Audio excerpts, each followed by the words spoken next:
umuman qaytib ham ketmoqchi edim. To'g'risi men charchadim, kerak emas, zararmi menga shuncha pul ketkizib, odamlardan qarz olib, kerak emas menga dedim. Vizani olib bo'lganimdan keyin Hayraton chegarasiga bordim. O'tkazishmadi, piyodalarni o'tkazmaymiz deyishdi.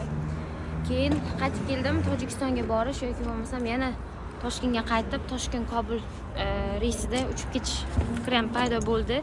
Lekin ikkalasi xo'ja ali bo'lar ekan. Shuning uchun ertaga Tojikiston orqali o'tishni rejalashtiryapman. Tojikistongacha surpriz $100 bilan olib borishar ekan. U ham chegaradan keyin, O'zbekiston chegarasi Gulbahor deb nomlangan chegaradan keyin $100 ekan. Bu yerdan Termizdan chegaragacha yana 100 ming, 200 ming, 200 ming, 300 ming pul ketar ekan. Xullas 1,5 million yetib olishim uchun. Keyin meni u yerda kutib oladi. Keyin biz Kobulga qarab ketamiz gid bilan. Xullas hayot menga o'zini sinovlarini jo'natishda to'xtamayapti. Men umuman qaytib ham ketmoqchi edim. To'g'risi men charchadim, kerak emas, zararmi menga shuncha pul ketkizib, odamlardan qarz olib, kerak emas menga dedimda, qarz ko'tarib kelyapman to'g'risi. Lekin viza turibdi qo'limda. Kirmasam bo'lmaydi. Afg'onistonga yaqin qoldi muhabbat.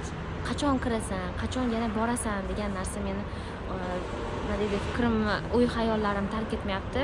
Men bu joyimda turibdi. Shuning uchun bugun Termizda qoladigan bo'lyapman. Mehmonxonada, keyin ertalab chiqib ketmoqchiman. Xullas bugungi kun shunaqa juda ham g'alati o'tdi. Hayotimda juda ham g'alati narsalar bo'ldi. Kviz bo'ldi rostdan ham. Quest debman. Quest bo'ldi. Charchadim. Xayr, ertaga yana ko'rishamiz. Obuna bo'lib qo'yinglar.